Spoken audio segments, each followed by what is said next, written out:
ప్రార్థన విను దేవ. ఇంతవరకు నాయన ఈ కార్యక్రమాన్ని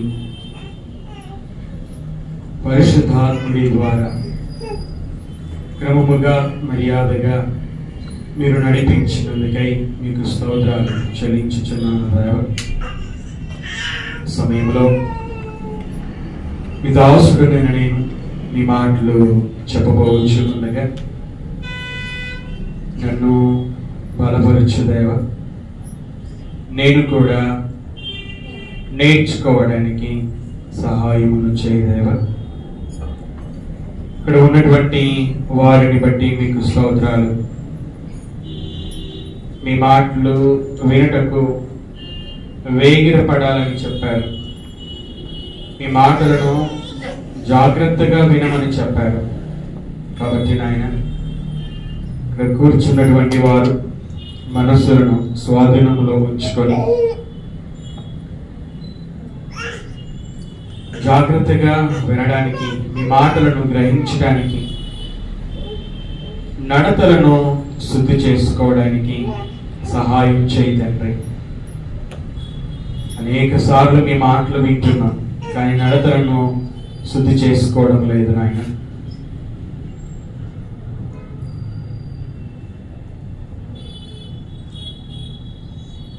మీ సహాయమును అనుగ్రహించమని, అవిధేయులము కాకుండా మీ కుమారుడైన యేసుక్రీస్తు వారు ఏ విధంగా మీకు విధేయత చూపాడో మేము కూడా నాయన మీకు విధేయులముగా జీవించుటకు అనుక్షణము కూడా నేర్చుకోవడానికి సహాయమును చేయదేవ. మీ దాసుని ప్రార్థన మీరు విని నాయన జవాబును అనుగ్రహించమని మీ కుమారుడైన యేసుక్రీస్తు పేరట మిమ్మల్ని అడుగుచున్నాను తండ్రి. సమయంలో దేవుని గ్రంథములో నుండి మత్తయి సువార్త 1-2వ అధ్యాయం మొదటి 2 వచనాలను మనము చదువుతున్నాం. రాజైన హేరోదు దినములందు యూదయ దేశపు బేత్లెహేములో యేసు పుట్టిన పిమ్మట ఇదిగో తూర్పు దేశపు జ్ఞానులు యెరూషలేమునకు వచ్చి యూదుల రాజుగా పుట్టిన వాడు ఎక్కడ ఉన్నాడు? తూర్పు దిక్కున మేము ఆయన నక్షత్రము చూచి ఆయనను పూజింప వచ్చితిమని చెప్పి చాలు. ఈరోజు తూర్పు దేశపు జ్ఞానులను గురించి మనము నేర్చుకుందాం.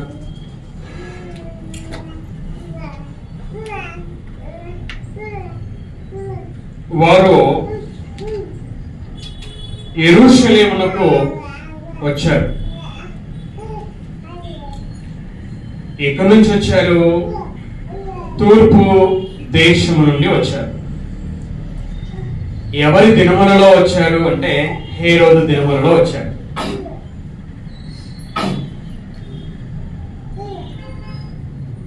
ఈ తూర్పు దేశపు జ్ఞానులు,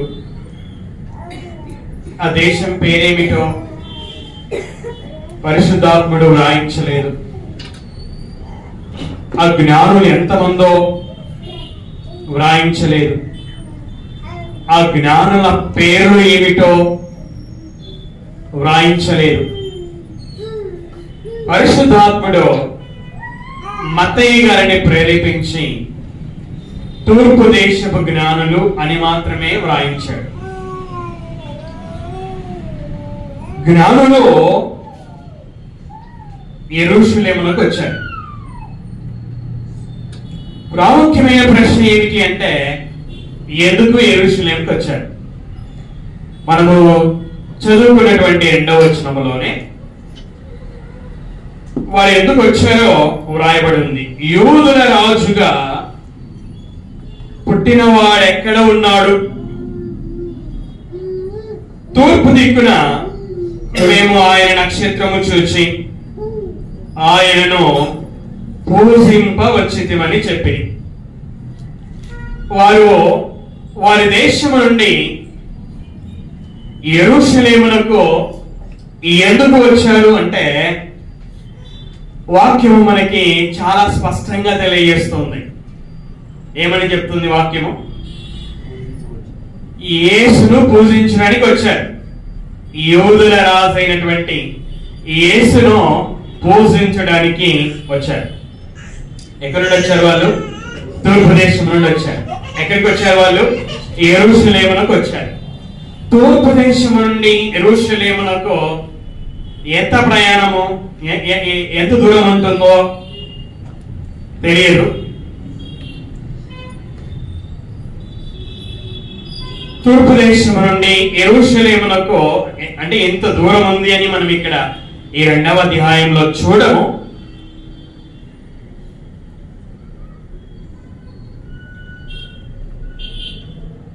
ఈ రోజు ఉన్నటువంటి ప్రయాణ సాధనాలు వేరు, ఆ రోజు ఉన్నటువంటి ప్రయాణ సాధనాలు వేరు. నేను నిన్నటి దినమున విజయవాడ నుంచి నిన్నటి దినమున విజయవాడలో ప్రారంభమయ్యాను. ఈరోజు ఉదయానికి ఇక్కడికి వచ్చాను. బస్సుకు వచ్చాను. బస్సులో ప్రయాణం చేశాను. విజయవాడ నుంచి ఇక్కడికి 13:30 గంట ప్రయాణం, 13:30 గంటలు ప్రయాణం. మరి తూర్పు దేశం నుండి యెరూషలేమునకు ఎంత దూరం ఉందో జ్ఞానులు దేని మీద ప్రయాణం చేశారో, తూర్పు దేశం నుంచి యెరూషలేమునకు రావడానికి రోజులు పట్టిందా, వారాలు పట్టిందా, నెలలు పట్టిందా? మనము ఈ 2వ అధ్యాయంలో ఇలాగా ఈ అన్ని విషయాలను మనము చూడం. కానీ బైబిల్ పండితులు చెబుతారు తూర్పు దేశము నుండి యెరూషలేమునకి 900 మైళ్ళు. 900 మైళ్ళు.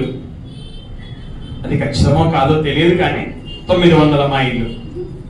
ఆ రోజు ఒంటెల మీద వారు ప్రయాణం చేశారు అని బైబిల్ పండితులు తెలియజేస్తారు. తూర్పు దేశము నుండి యెరూషలేమునకు రావడానికి 4 నుండి 5 నెలలు పట్టింది అని బైబిల్ పండితుల యొక్క అభిప్రాయం. 4 లేక 5 నెలల ప్రయాణం.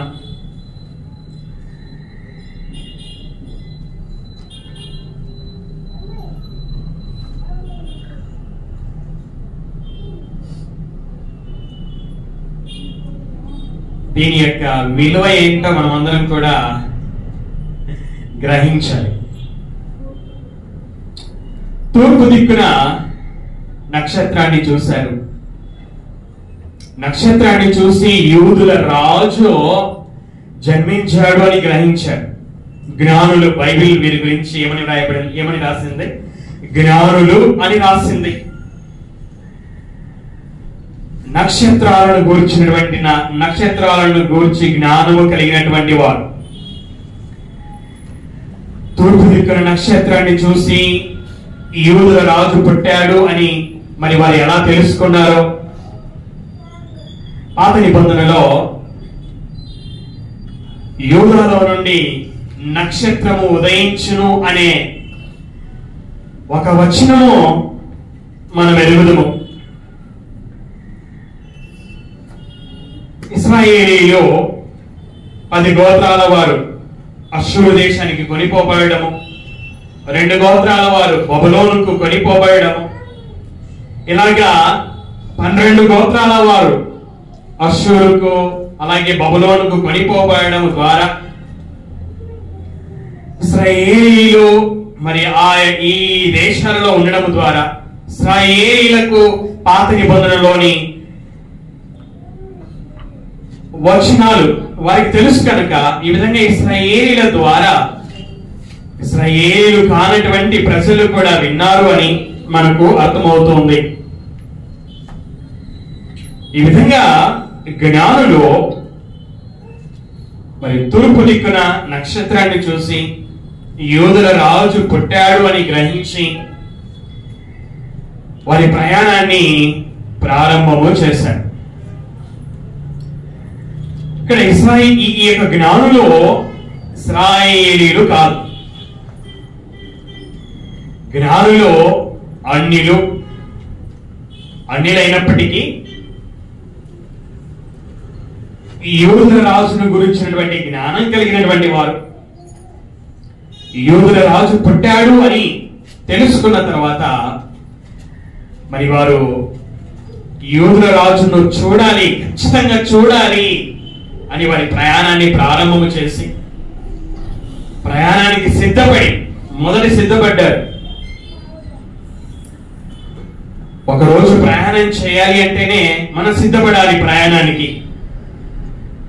నేను గత రాత్రి ప్రయాణం చేశాను కదా, ప్రయాణం చేశాను అంటే ప్రయాణానికి నేను సిద్ధపడ్డాను. ఒకరోజు ప్రయాణానికే సిద్ధపడవలసిన అవసరం ఉన్నప్పుడు 4-5 నెలల ప్రయాణము చేయాలి అంటే తూర్పు దేశపు జ్ఞానులు ఎంతగా సిద్ధపడి ఉంటారో 4-5 నెలల ప్రయాణము. తూర్పు దేశపు జ్ఞానులు బంగారాన్ని తీసుకొచ్చారు, బోలాన్ని తీసుకొచ్చారు, సాంబ్రాన్ని తీసుకొని వచ్చారు. వంటల మీద ప్రయాణం చేయాలి 4-5 నెలలు. ఈ విధంగా వారు ప్రయాణం చేయాలి, యూదుల రాజును చూడాలి కనుక మనం వెళ్ళాలి అంటే మనం సిద్ధపడాలి. ప్రయాణానికి వారు సిద్ధపడ్డారు.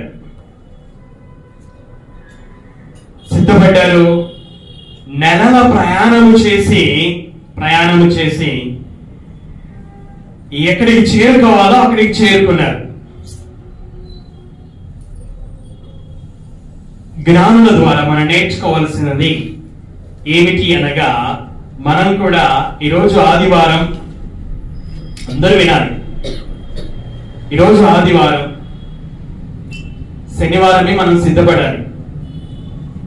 ప్రార్థనకి వెళ్ళడానికి నాకు ఏమేం కావాలి అని ఇక్కడ ఉన్న మనం అందరం కూడా సిద్ధపడాలి. ప్రార్థనకు నేను వెళ్ళడానికి కావలసిన వాటిని అన్నిటినీ మనం సిద్ధం చేసుకోవాలి. సమయానికి మనం ఇక్కడికి రావాలి. అది భక్తి, అది భయం.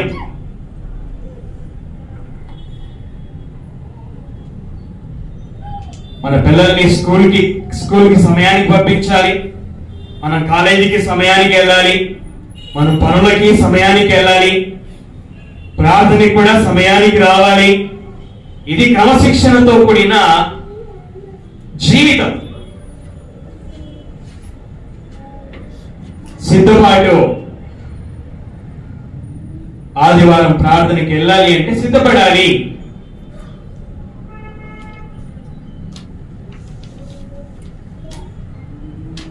జ్ఞానులు సిద్ధపడ్డారు, ప్రయాణం చేశారు, యెరూషలేంకి వచ్చారు. మనం కూడా సిద్ధపడాలి. దేవుని సన్నిధికి ఆయన మీద భయంతో, ఆయన మీద భక్తితో సమయానికే చేరి రావడము మనం నేర్చుకోవాలి. సంవత్సరాల తరబడి ప్రార్థనలకు వస్తూ ఉన్నా నేర్చుకోకపోతే ప్రయోజనం ఏమీ కూడా లేదు. మనం వస్తున్నది విని విడిచిపెట్టడానికి కాదు, మనం వస్తున్నది నేర్చుకోవడానికి, మనం వస్తున్నది మన నడతలు శుద్ధి చేసుకోవడానికి.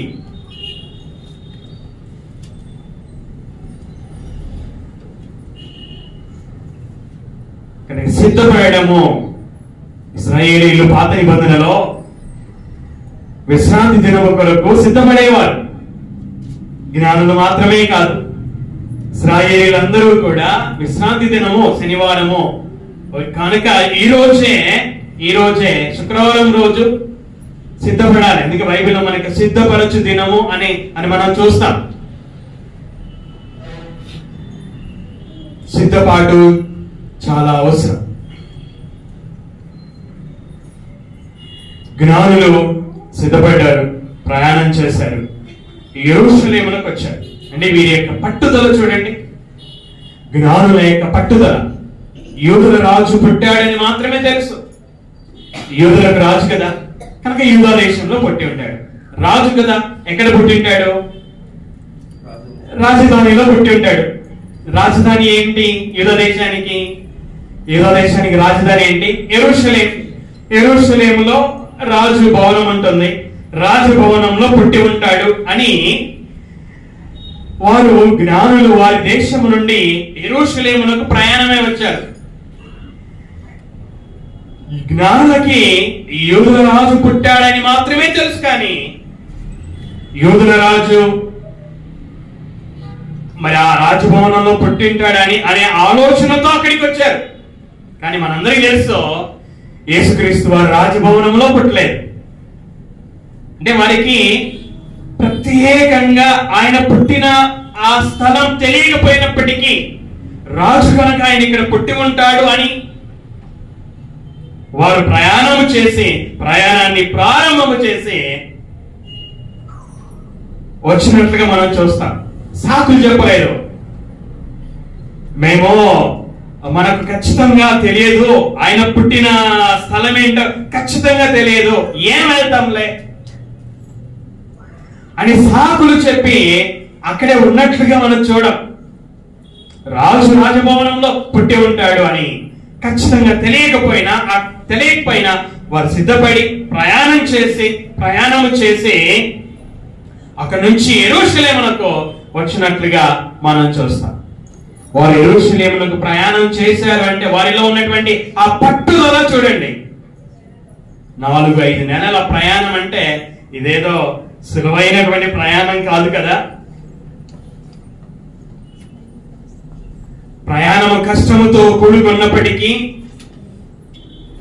మొండి పట్టుదలతో ప్రయాణానికి సిద్ధపడి వాళ్ళు యెరూషలేమునకు ప్రయాణం చేసినట్లుగా మనం చూస్తూ ఉన్నాం. పట్టుదల. దేవుని పిల్లలంగా ఇక్కడ ఉన్నటువంటి మనకి ఆ పట్టుదల ఉండాలి. మనలో ఆ రోషం ఉండాలి. మనలో ఆ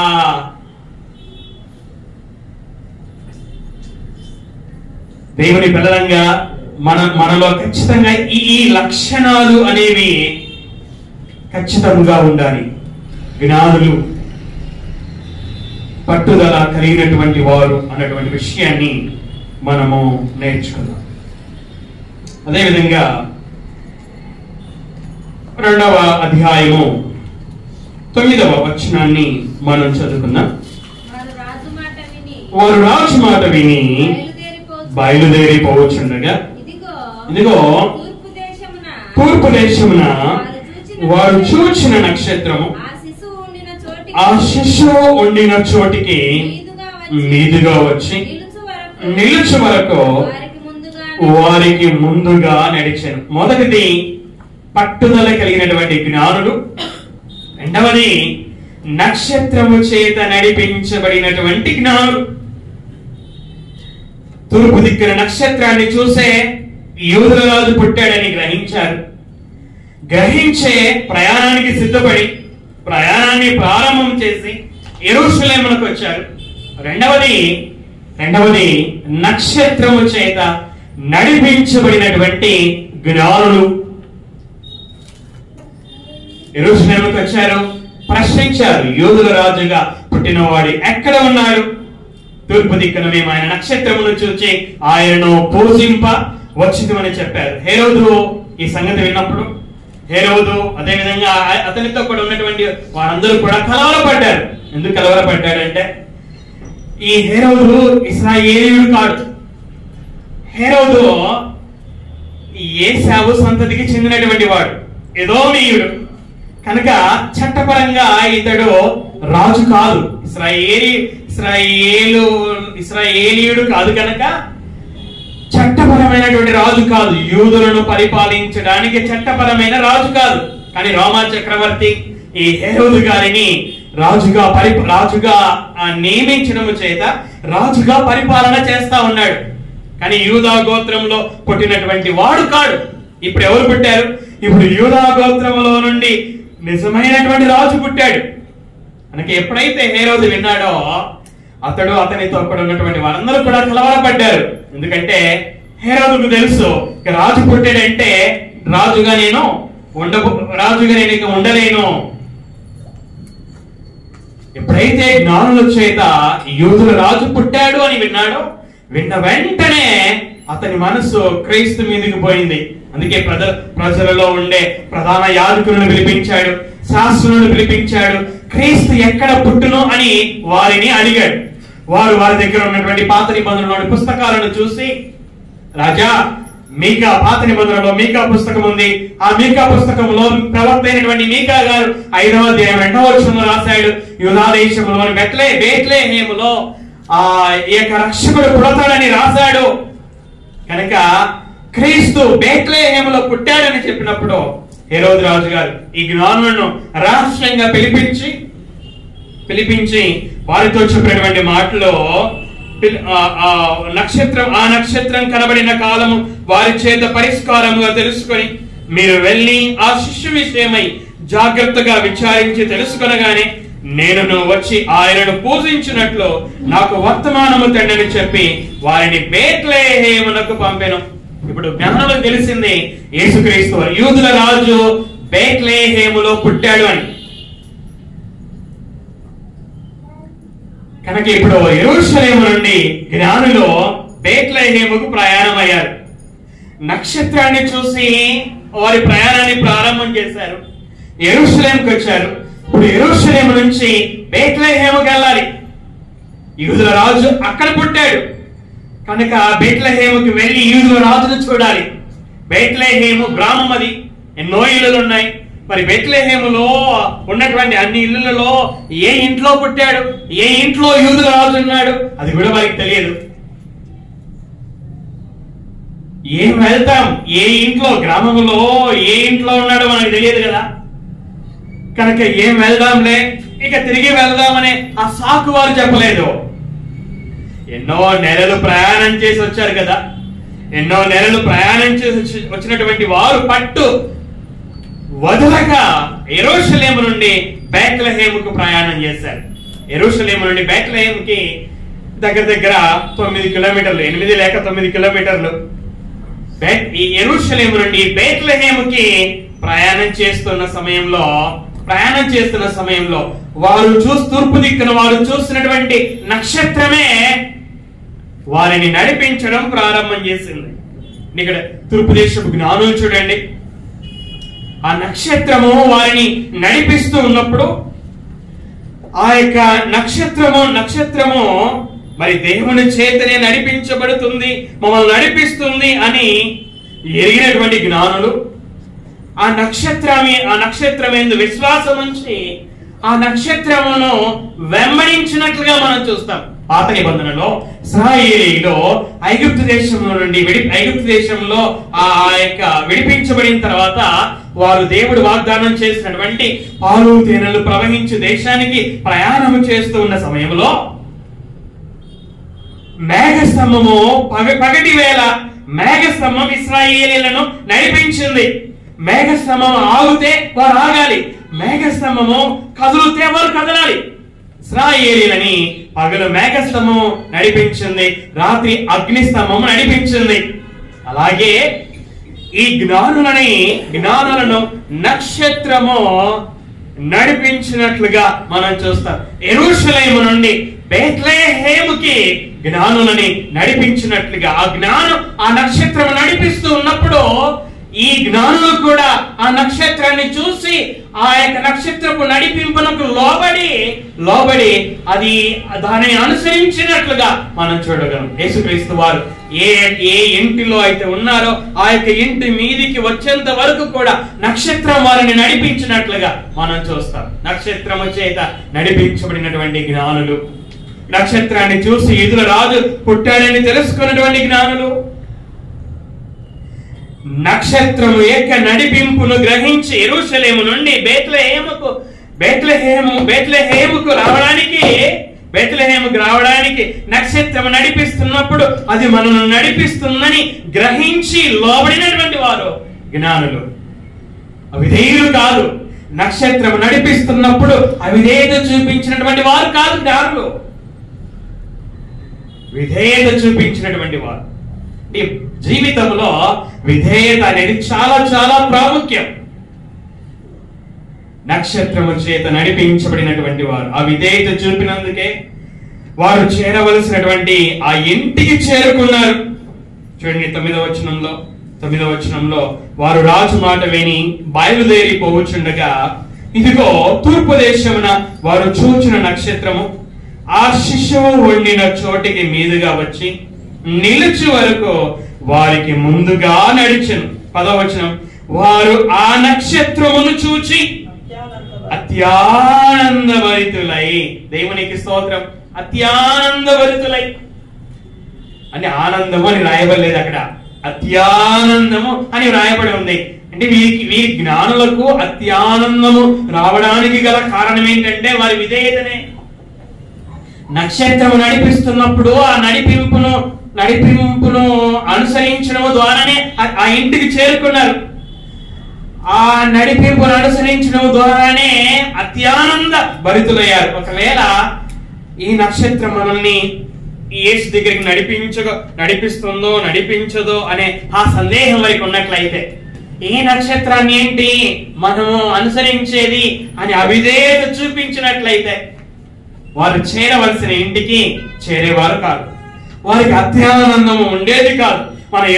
మనము మన తూర్పు దేశం నుండి ప్రయాణమై వచ్చాము, ఎన్ని నెలలు ప్రయాణమై వచ్చాము, కానీ యేసును యూదుల రాజైన యేసును మేము చూడలేకపోయామే అని బాధపడేవారు. కానీ వీరు అత్యానందభరితులయ్యారంటే నక్షత్రపు నడిపింపునకు విధేయులైనటువంటి వారు కనుకనే అత్యానందభరితులయ్యారు. అంటే బైబిల్ అంతా తెలియజేసేది ఏమిటంటే విధేయత వలననే ఆశీర్వాదము. ద్వితీయోపదేశ కాండములో 28వ అధ్యాయంలో దేవుడు ఇశ్రాయేలులకు మోషే ద్వారా చెప్పినది, ఇశ్రాయేలీయులారా మీరు నా మాట వింటే దీవెన, మీరు నా మాట వినకపోతే శాపము. కదా మనం అందరం కూడా ఎరిగినటువంటి వారమే కదా. దీవెన మన జీవితంలో విధేయత కలిగినప్పుడే, అవిధేయత కలిగినప్పుడు కాదు. అనేక సార్లు మన అవిధేయత వలననే దేవుని ఆశీర్వాదాలను మనం పోగొట్టుకుంటున్నాం. మన కుటుంబాలలో శాపాలని మనమే కోరి తెచ్చుకొనిచున్నాం మనలో ఉన్న అవిధేయత వలన. జ్ఞానులో విధేయత కలిగినటువంటి వారు అందుకే వెంబడించారు, అందుకే యేసు ఉన్న ఇంటిలోనికి వచ్చారు, అత్యానందభరితులయ్యారు.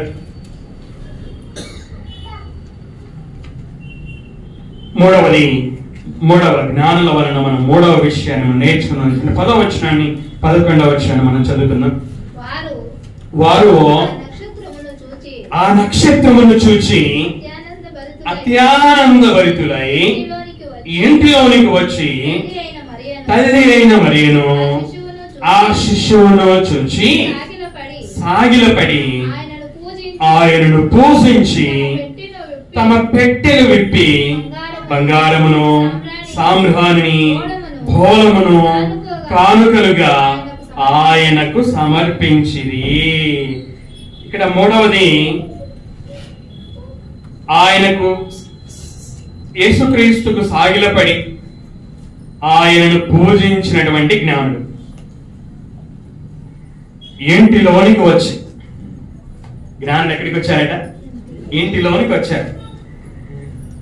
వారు అనుకున్నారు యూదుల రాజు రాజభవనంలో పుట్టి ఉంటాడు,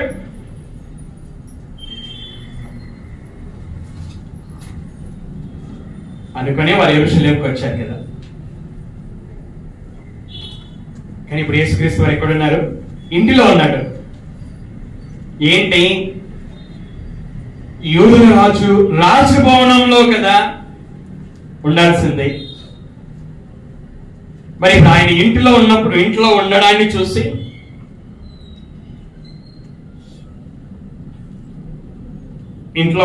చూశారు. తర్వాత అక్కడ రాజభవనంలో పరిస్థితి ఎలా ఉంటుందో మనందరికీ తెలుసు కదా. రాజభవనంలో మరి మంత్రులు ఉంటారు, ఇంకా ఆయనకు ఆలోచన చెప్పేవారు ఉంటారు. రాజభవనంలో ఉన్నటువంటి పరిస్థితిని ఒకసారి మీరు ఊహించుకోండి. కానీ ఇక్కడ అలాంటి పరిస్థితులు ఏమీ లేవు. రాజభవనం కాదు, ఇల్లు. మంత్రులు ఎవరూ లేరు. అక్కడ మరియ ఉంది, యోసేపు ఉన్నాడు. ఎవరు వీళ్ళు? పేదవాళ్ళు. మరియ యోసేపు పేదవారు. పేదవారని మనకు ఎలా తెలుస్తుంది? వాళ్ళు దేవునికి అర్పించాల్సిన విషయానికి వచ్చినప్పుడు పేదవారు అర్పించే వాటిని అర్పించడం మనం చూస్తాం లూకాసు వార్తలో. అంటే మనకి ఏం అర్థమవుతుందంటే మరియా యోసేపు పేదవారు. చాలాసార్లు ఏంటి ఈ పేదతనం అనే ఆలోచన మనకు వస్తూ ఉండవచ్చు. దేవుని పనిలో ఉపయోగపడడానికి పేదతనం ఏమాత్రం అడ్డం కాదు. యోసేపు మరియలు కూడా పేదవారే, కానీ వారు దేవుని చేతిలో వాడబడ్డారు. లోకరక్షకుడైన యేసుక్రీస్తును ఈ లోకానికి తీసుకొని రావడంలో మరియ వాడబడింది, యోసేపు వాడబడ్డాడు. కనుక మన పేదతనం దేవుని చేత ఉపయోగించబడడానికి ఏమాత్రము కూడా అడ్డం కాదు అనేది మనం నేర్చుకోవాలి. అక్కడ పరిస్థితులు చూడండి. రాజభవనంలో లేని యేసుక్రీస్తు వారు ఇంట్లో ఉన్నాడు. అక్కడ రాజభవనంలో తగిన పరిస్థితి ఏమీ లేదు. ఆ ఇంట్లో యోసేపు ఉన్నాడు, మరియ ఉంది, శిష్యువుగా యేసుక్రీస్తు వారు ఉన్నారు. రాజభవనంలో లేకపోయినా, అక్కడ ఆయన చుట్టూ మంత్రులు లేకపోయినా, ఆయన చుట్టూ ఆలోచన చెప్పేవారు లేకపోయినా, ఆయన చుట్టూ ధనవంతులు లేకపోయినా, యేసుక్రీస్తు వారు శిష్యులుగా ఉన్నా, చూడండి వారు జ్ఞానులు, వయసులో పెద్దవారు అయినప్పటికీ అక్కడ పరిస్థితులు వారు అనుకున్న పరిస్థితులకు వేరుగా ఉన్నప్పటికీ, అక్కడ ఏ పరిస్థితులు ఉన్నా ఆ జ్ఞానులు వాళ్ళు ఏం చేశారంట? ఇంట్లోనికి వెళ్ళారు. ఇంటిలోనికి వచ్చి తల్లి అయిన మరియను ఆ శిశువును చూచి ఏం చేశారు? సాగిలపడి ఆయనను పూజించి. రాజభవనంలో లేడు, ఆయన దగ్గర మంత్రులు ఎవరూ లేరు, ఆలోచన చెప్పేవారు ఎవరూ లేరు. ఇవన్నీ చూసినప్పుడు వారి ఆలోచనలు ఏం మారలేరు. సాగిలపడడానికి వచ్చినటువంటి వారు సాగిలపడడాన్ని మనం చూస్తాం. ఈయనకేంటి, ఇంట్లో ఉన్న ఈయనకేంటి సాగిలపడడం? శిశువుగా ఉన్న ఈ యూదుల రాజుకేంటి సాగిలపడడం? ఇంట్లోకి వచ్చిన తర్వాత ఆ పరిస్థితులు మారడాన్ని చూసిన తర్వాత వీరి ఆలోచనలు ఏం మారలేదు. యూదుల రాజు అయిన ఇంటిలో ఉన్న యూదుల రాజే, పేదలైన తల్లిదండ్రులు పేదలైన యోసేపు మరియలకు పుట్టిన ఈయన యూదుల రాజే, ఈయన చుట్టూ మంత్రులు లేకపోయినా యూదుల రాజే, ఈయన చుట్టూ ఆలోచన చెప్పు వారు లేకపోయినా ఈయన రాజే, ఈయన చుట్టూ రాజుకున్న పరిస్థితులు లేకపోయినా ఈయన రాజే అని గుర్తించారు. గనకనే శిశువుగా యూదుల రాజు ఉన్నా అని మనం పెద్దలనైతే గౌరవిస్తాం. అందరం అంతే కదా.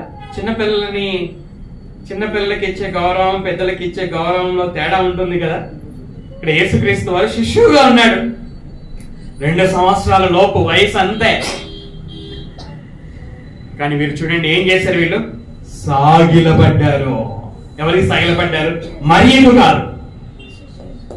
ఇక్కడ మనం నేర్చుకోవాలి, మరియకు సాగిలపడలేదు. మరియా స్త్రీ, మరియ శిశువు కాదు. మరియ స్త్రీగా ఉంది, వయసులో తల్లిగా ఉంది.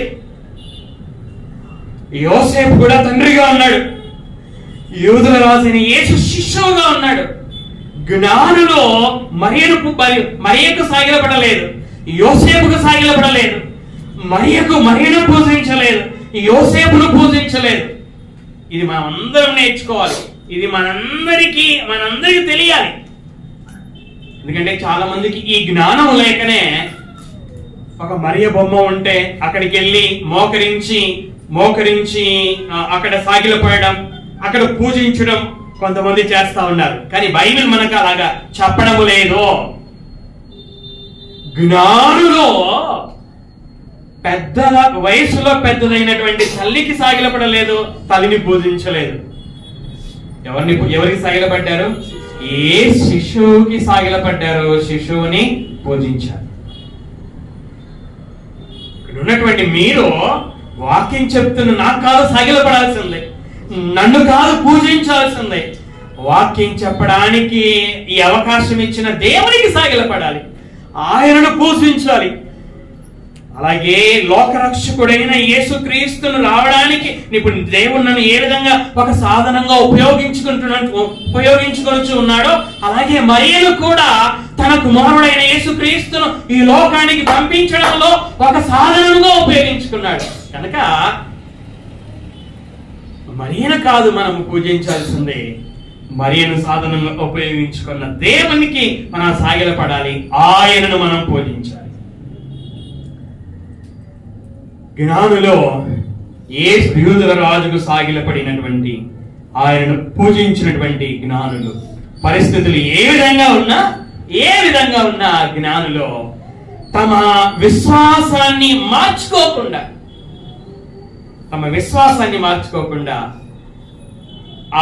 అదే పరిస్థితులను అంగీకరించి యేసుకు సాగిలపడి ఆయనను పూజించారు. నాలుగవది మనం చూద్దాం. వింటున్నారా? ఎన్ని విషయాలు చూసాం మనం ఇప్పటికి? మూడు విషయాలు చూసాం. ఏంటి? మొదటిది ఏంటి? పట్టుదల కలిగినటువంటి జ్ఞానులు. రెండవది ఏంటి? నక్షత్రము చేత నడిపించబడిన జ్ఞానులు. మూడవది ఏంటి? ఆయనకు సాగిలపడి ఆయనను పూజించినటువంటి జ్ఞానులు. నాలుగవది మనం చూద్దాం. 11వ వచనం. ఇంటిలోనికి వచ్చి తల్లి అయిన మరియను ఆ శిశువును చూచి సాగిలపడి ఆయనను పూజించి తమ పెట్టెలు విప్పి బంగారమును, సాంబ్రాణిని, బోళమును కానుకలుగా ఆయనకు సమర్పించిరి.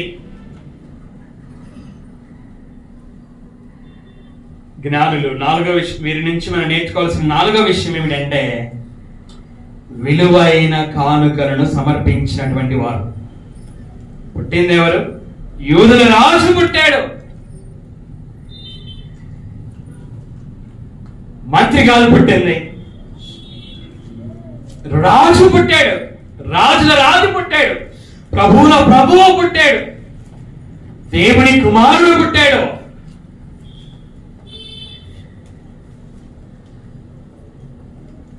వారు వచ్చేటప్పుడు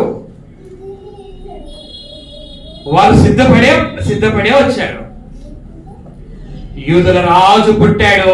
అమ్మమ్మ, యూదుల రాజు పుట్టాడు, మనం ఆయనను చూడడానికి వెళ్ళాలి కనుక మనం సిద్ధపడదాం. మనం ఆయనను చూసినప్పుడు ఆయనకు మనం కానుకలు సమర్పించాలి కనుక కానుకలను సిద్ధపరచుకుందాం అని కానుకలను సిద్ధపరచుకొని వచ్చారు వాళ్ళు. ఎటువంటి కానుకలు తీసుకొచ్చారు? రాజుకు తగినటువంటి కానుకలను తీసుకొని వచ్చారు వాళ్ళు. ఏంటి రాజుకు తగినటువంటి కానుకలు? బంగారము తీసుకొని వచ్చారు వాళ్ళు,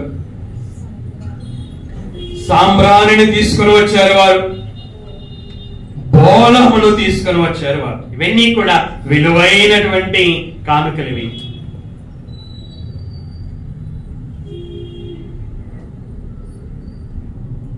రాజుకు తగినటువంటి కానుకలను వారు సమర్పించినట్లుగా మనం చూస్తున్నాం. చివరిగా వీరి జీవితం నుంచి 12వ వచనంలో మరొక పాఠాన్ని మనం నేర్చుకున్నాం. 12వ పాఠం.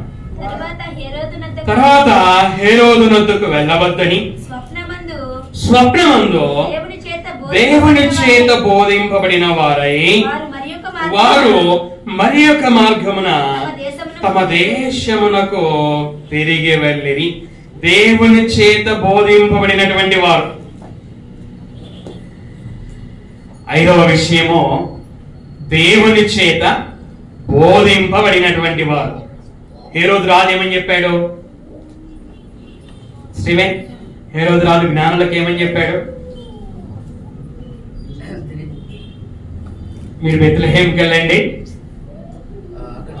ఆయనను పూజించండి. పూజించి ఏమన్నాడు? ఎక్కడికి రమ్మన్నాడు?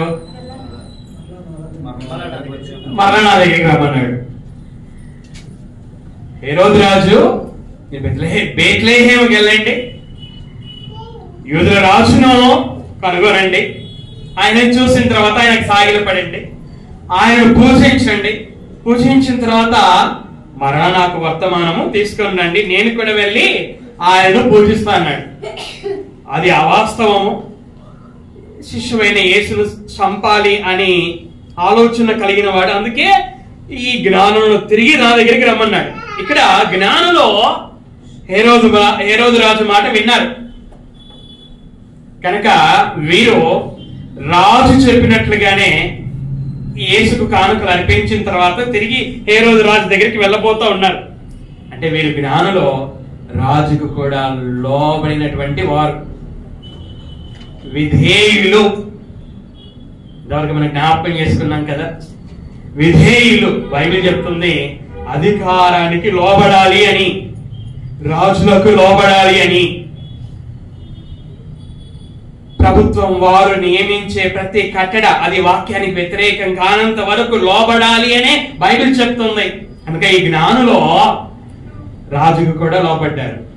కానీ ఇప్పుడు దేవుడు లోబడి వెళుతూ ఉన్నప్పుడు దేవుడు మళ్ళీ ఏం చేశాడు? దేవుడు నక్షత్రము ద్వారా యెరూషలేము నుండి బెత్లెహేముకు నడిపించినటువంటి దేవుడు మరలా వారికి బోధించాడు. మరి దూత ద్వారా బోధించి ఉండవచ్చేమో. అక్కడ రాయబడి ఉంది దేవుని చేత బోధింపబడిన వారై. జ్ఞానులు దేవుని చేత బోధింపబడ్డారు. ఏమని బోధింపబడ్డారు? జ్ఞానులారా, మీరు రాజు దగ్గరికి వెళ్ళవద్దండి, మరి యొక్క మార్గాన మీ దేశానికి వెళ్ళిపోండి. ఇప్పుడు చూడండి, రాజు తన దగ్గరికి రమ్మన్నాడు. జాగ్రత్తగా వినాలి. దేవుడు వెళ్ళొద్దన్నాడు. ఒకవైపు రాజు మాట, ఒకవైపు దేవుని మాట. ఇలాంటి పరిస్థితులు వచ్చినప్పుడు ఈ జ్ఞానులు ఏం చేశారు? రాజు మాటను వినలేదు, వీళ్ళు దేవుని మాట విన్నారు. కాబట్టి మన జీవితంలో కూడా ఒకవైపు ప్రభుత్వం మాట, ఒకవైపు దేవుని మాట ఉన్నప్పుడు ప్రభుత్వం మాట దేవుని మాటకు అనుకూలంగా ఉన్నంత వరకు ప్రభుత్వం చెప్పే మాట మనం వినాలి. కానీ ప్రభుత్వం చెప్పే మాట దేవుని మాటలకు వ్యతిరేకమైనప్పుడు మనము దేవుని మాటను వినాలి, ప్రభుత్వం మాటను కాదు. ఇక్కడ వీరు దేవుని మాటకు లోబడినట్లుగా మనం చూస్తాం. దేవుడు చెప్పినప్పుడు విన్నారు, విధేయత చూపించారు. మరి యొక్క మార్గమున వారు వారి దేశానికి వెళ్ళారు. ఏ పని మీదైతే వచ్చారో ఆ పనిని పూర్తి చేశారు, తిరిగి వారి దేశానికి వెళ్ళారు. అంటే వీరి పట్టుదల చూడండి, మొండి పట్టుదల చూడండి.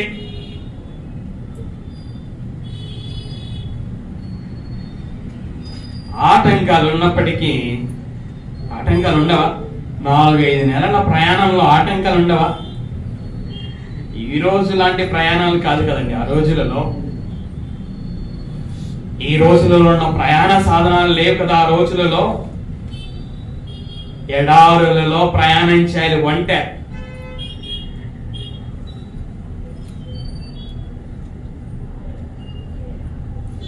జ్ఞానుల ద్వారా మనం 5 విషయాలను మనం నేర్చుకున్నాం. మొదటిది పట్టుదల. వారిని వారు సిద్ధపరచుకున్నటువంటి వారు, పట్టుదల కలిగినటువంటి వారు. రెండవది నక్షత్రము చేత నడిపించబడినటువంటి వారు. మూడవది ఆయనకు సాగిలపడి ఆయనను పూజించినటువంటి వారు. 4వది విలువైన కానుకలను సమర్పించినటువంటి వారు. ఐదవది, దేవుని చేత బోధింపబడి లోబడినటువంటి వారు. ఈ 5 లక్షణాల ద్వారా మనం నేర్చుకోవాల్సిన పాఠాలు ఏమిటి? మొదటిది, దేవుని పిల్లలమైన మనకు కూడా ఆ పట్టుదల అనేది ఉండాలి, రోషం అనేది ఉండాలి. మా అమ్మ పని చేసేటప్పుడు ఒకరు పని చేస్తున్నారంటే వాళ్ళతో పోటీగా పనిచేసేది. రోషం. దేవుని పిల్లలమైన మనం అందరం, మనకందరికి ఉండాల్సింది ఇది, రోషం, ఆ పట్టుదల. పాస్టర్ గారు పదే పదే చెప్తున్నారు ఆలస్యంగా రాకూడదని. నేను పాస్టర్ గారి చేత అనిపించుకోకూడదు.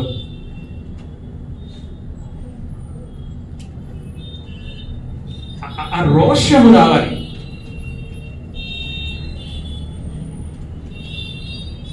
సిద్ధపడాలి. ఈరోజు ఆదివారం, సిద్ధపడాలి, త్వరగా వెళ్ళాలి, అక్కడ ఏదైనా పని చేయాలి, దేవుని పనిలో నేను ఉపయోగపడాలి.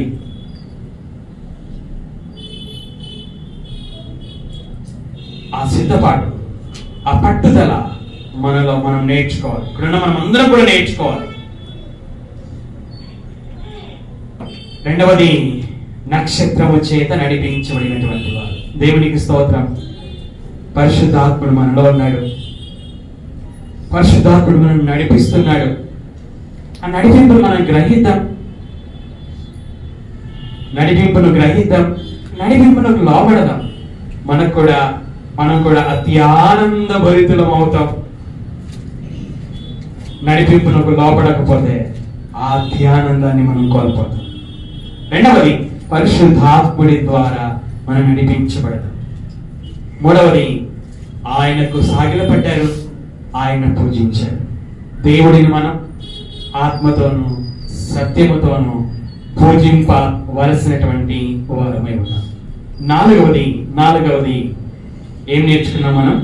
విలువైన కానుకలు సమర్పించాలి. ఏంటి విలువైన కానుకలు అంటే, మనం ఒక పాట పాడతాం కదా, సమర్పణ చేయము ప్రభువునకు నీ దేహము ధనము సమయము. ఏమేమంట? దేహం. మనమే 10కే రాము. ఇంక నువ్వేం దేహాన్ని సమర్పిస్తావు? 10 గంటలకు ప్రార్థన అయితే 10కే రాము. నీ దేహంతో నీ దేహాన్ని దేవుని కొరకు ఏం సమర్పిస్తావు? కష్టపడడానికి సమర్పిస్తావా? చేతులు దుర్చడానికి సమర్పిస్తావా? జంకానంలో వేయడానికి సమర్పిస్తావా? ఆ నీళ్ళు ఆడబెట్టడానికి సమర్పిస్తావా? నువ్వు వస్తే కదా నీ దేహాన్ని సమర్పించడానికి. పాట అయితే పాడతాం కదా,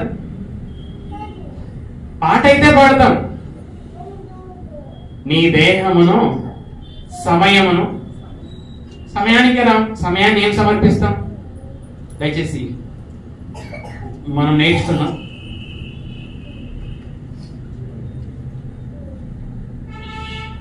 మన దేహాన్ని సమర్పిద్దాం, మన సమయాన్ని సమర్పిద్దాం, మన ధనమును సమర్పిద్దాం. ఈ జ్ఞానులు వాళ్ళ దేహాన్ని సమర్పించారా? 4-5 నెలలు, 2 రోజులు నేను వరుసగా ప్రయాణం చేశాను. బెంగళూరు నుంచి విజయవాడ నుంచి సిల్క్పోర్ట్. శరీరము సహకరించడం లేదు.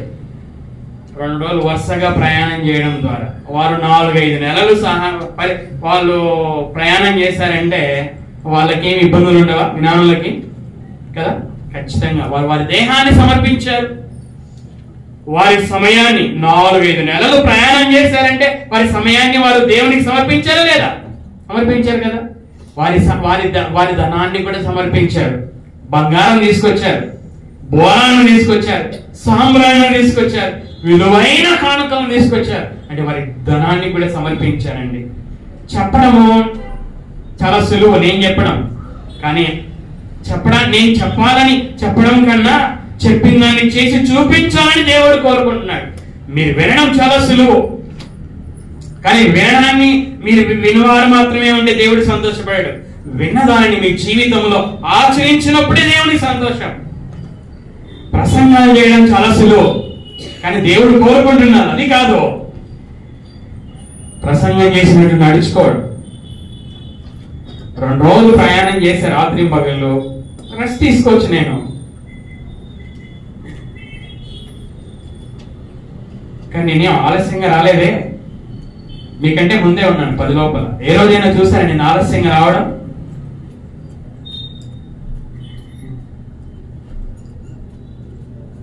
ఒక పాస్టర్గా మీకు మాదిరిగానే ఉన్నా సమయం విషయంలో.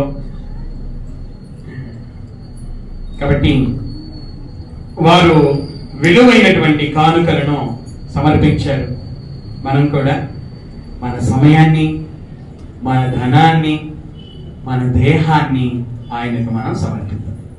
చివరిగా దేవుని చేత బోధింపబడ్డారు వారు. మనం కూడా మరి దేవుని చేత నిరంతరము బోధింపబడ్డాం. వారు లోబడినట్లుగా మనం కూడా లోబడతాం. అది దేవుని మాటకు లోబడాలా? మనం ఖచ్చితంగా లోబడదామండి. అప్పుడే ఆశీర్వాదం. జ్ఞానులు అత్యానందభరితులయ్యారంటే వాళ్ళు నక్షత్రం నడిపిస్తున్నప్పుడు చూశారు, అలాగా నడుచుకున్నారు కనుక ఇంటికి చేరుకోగలిగారు. యూదుల రాజును చూడగలిగారు, యోసేపును చూడగలిగారు, మరియను చూడగలిగారు, సాగిలపడగలిగారు, పూజించగలిగారు, విలువైన కానుకలు సమర్పించారు, వారి పనిని పూర్తి చేసి తిరిగి వెళ్ళగలిగారు. ఒకవేళ అవిధేయత చూపించి ఉంటే అసలు వాళ్ళు వెళ్ళకపోయేవారు కదా, రాజును చూసేవారు కాదు కదా, సాగిలపడేవారు కాదు కదా, పూజించేవారు కాదు కదా, అత్యానంద భరితులు అయ్యేవారు కాదు కదా. విధేయత, దేవుని మాటలకు విధేయత. బైబిల్ అంతా చెబుతుంది విధేయత. కుటుంబంలో విధేయత, సంఘంలో విధేయత, సమాజంలో విధేయత. కుటుంబంలో ఒక భార్య భర్తకు లోబడాలని, పిల్లలు తల్లిదండ్రులకు విధేయత చూపాలని, సమాజంలో అధికారులకి ప్రజలు విధేయత చూపాలని, సంఘంలో కాపరికి సంఘ సభ్యులు విధేయత చూపాలని. ఇవన్నీ దేవుని మాటలే కదా. విధేయత కలిగిన జీవితమే ఆశీర్వాదాన్ని ఇస్తుంది. జ్ఞానులు, తూర్పు దేశపు జ్ఞానులు. ఈ జ్ఞానుల నుంచి మనము 5 విషయాలు నేర్చుకున్నాం. వాటిని మనము మన జీవితంలో ఆచరిద్దాం. ఆ విధంగా ఆచరించుటకు మనం మన ప్రయత్నం మనం చేద్దాం. దేవుడు మనకు సహాయము చేస్తాడు. ప్రార్థన చేస్తున్నాం. తల వంచుకుందాం, కన్ను మూసుకుందాం.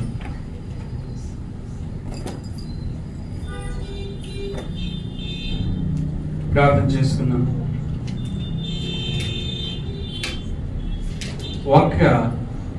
కొన్ని సెకండ్లు మనల్ని మనం పరీక్షించుకుందాం. దేవా, మీ మాటలు విన్నా నేను, మీ మాటలకు